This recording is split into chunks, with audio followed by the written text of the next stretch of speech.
chiaro di luna scivola lungo le strade, un quadro squisito si prepara. Laggiù la senna si avvolge in un sale di vapori, tremando come un magico specchio. Venite anche voi alla porta di Nel.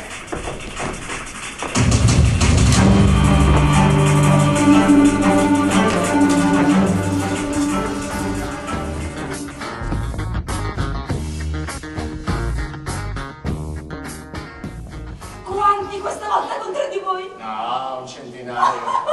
Raccontate. No, ditemi piuttosto la cosa che prima non osavate dirmi.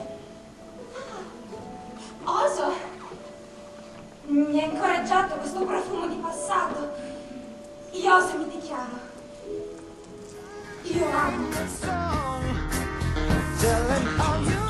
Perché le vostre parole esitano così tanto? Perché è calata la notte e così attentoni cercano le vostre orecchie nell'oscurità. E perché le mie non trovano nessuna difficoltà?